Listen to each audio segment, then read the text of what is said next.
Je vous remercie. Saisissant cette occasion solennelle, je voudrais proposer au parti de baptiser le nom de notre permanence nationale en lui donnant le nom de feu Fatoumata Makhtar Ndiaye. Ainsi donc, notre permanence sise à Sacré-Cœur désormais devra être appelée permanence Fatoumata Makhtar Ndiaye en hommage à son action et surtout en hommage à l'action de tous nos disparus. Dieu les accueille en son paradis éternel. Chère jeunesse du parti, d'abord j'aimerais solliciter votre silence parce que vous êtes à l'université républicaine. Quand on est à l'université, on est un étudiant. On doit étudier. Et pour étudier, il faut écouter les communications qui sont faites et arrêter le brouhaha et le désordre qui n'est pas digne de notre jeunesse.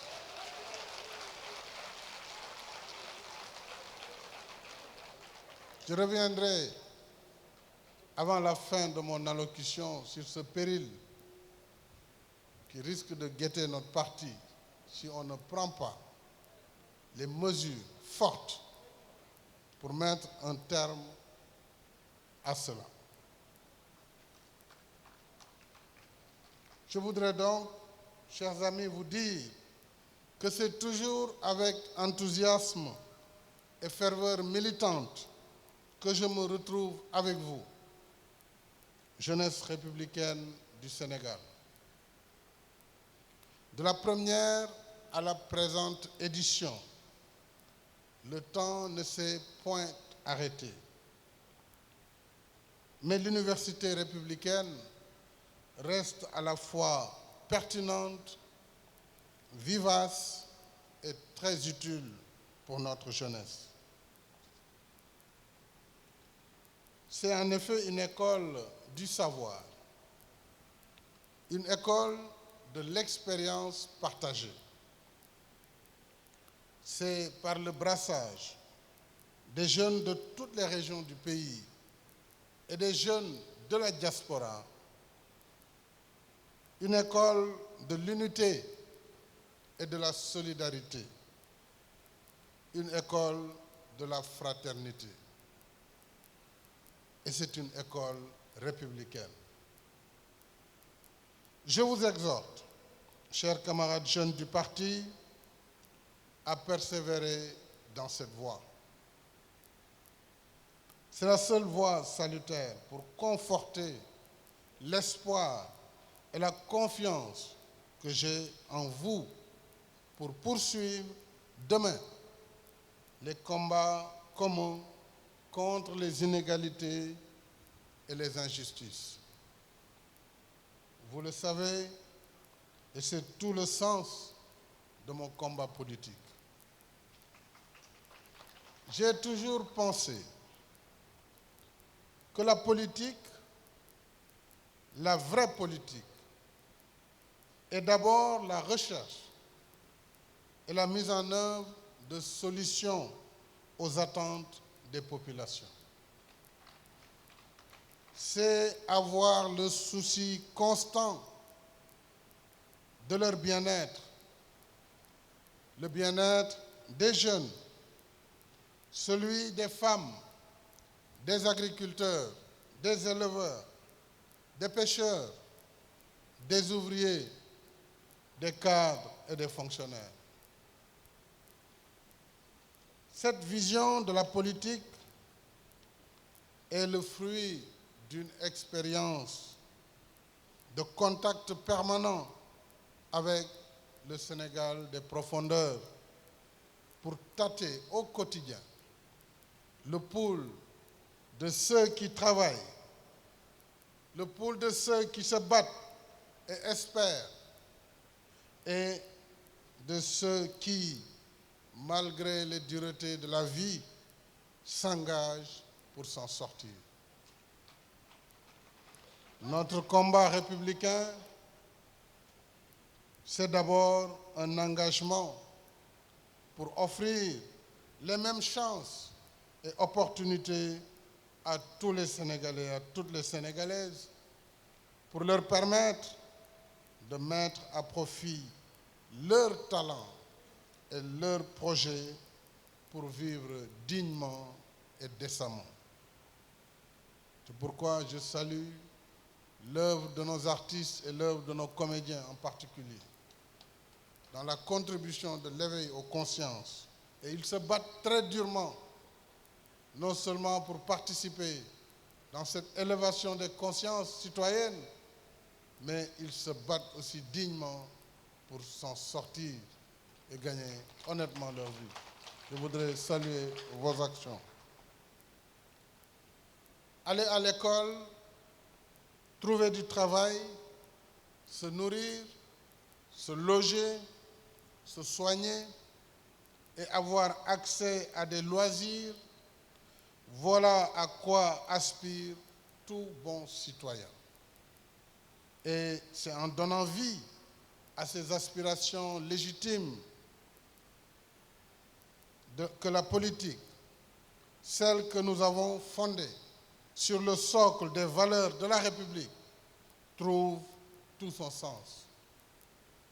Cette manière de voir, chers camarades, a déjà été formulée dans notre projet de société Yoonu Yokkute.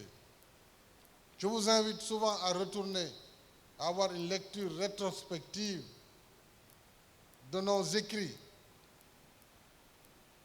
D'abord, la déclaration fondatrice de notre parti. Le camarade Diène Farba Sarr en a extrait quelques aspects. Cette déclaration est fondatrice. Il faut que la jeunesse du parti la maîtrise, parce que tout est contenu dans cette déclaration. Et elle reste d'actualité. Prenez connaissance de Yoonu Yokkute, qui a été à la base du plan Sénégal émergent. Cette manière donc, disais-je, a été formulée déjà dans ce programme, projet de société, le chemin du développement véritable. L'homme est le centre, le point de départ, comme le point d'arrivée. Toute la politique sociale que je mets en œuvre, toute la politique sociale donc, tire sa source et sa force de cette conviction. Voilà pourquoi, chers camarades jeunes, dès le lendemain de mon investiture, j'ai lancé un vaste programme de réforme sociale qui se poursuit aujourd'hui et dont la seule finalité est d'améliorer les conditions de vie du peuple sénégalais. Rappelons, entre autres, la baisse et la maîtrise des prix des denrées de première nécessité.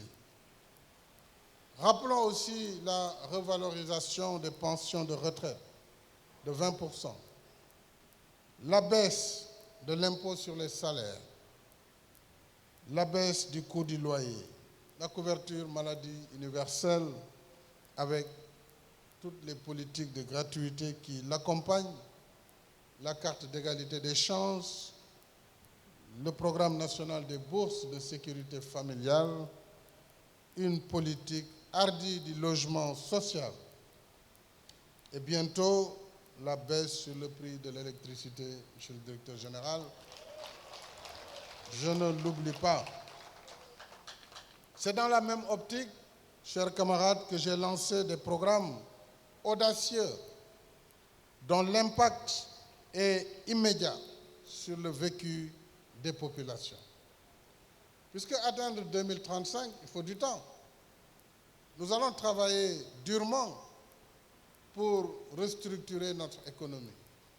Nous allons travailler pour atteindre nos objectifs en matière d'émergence économique et sociale.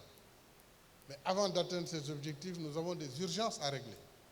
C'est le sens des programmes tels que le programme d'urgence de développement communautaire PUDC, le programme de modernisation des villes, Promoville, le programme d'urgence de modernisation des axes frontaliers PUMAN, qui constituent des stratégies d'accélération de la réduction des inégalités et disparités. Donc, c'est une sorte de dialectique, accélération de la réduction des inégalités. Il faut donc hâter le pas dans la réduction de ces inégalités, et c'est tout le sens de ces programmes d'urgence qui sont aujourd'hui en cours d'exécution. Il faudra apporter l'eau potable aux populations, éclairer les villages, multiplier les pistes de production, rendre accessibles les services de santé, alléger les travaux de la femme, moderniser les villes intérieures et les banlieues, sortir les zones frontalières de la marge grâce à une présence plus accrue de l'État. Voilà, entre autres, le souci quotidien qui m'anime. Et dans chacun des domaines cités, les résultats sont tangibles et le rythme de réalisation est inédit. Oui, nous devons le dire, parce que nous devons aussi défendre notre bilan. Le rythme est inédit et pendant de longues années, des zones entières de notre pays se sont senties étrangères sur leur propre terre, parce que oubliées des politiques publiques. Je crois que M. Ndoye, vous avez besoin de relever un peu votre micro.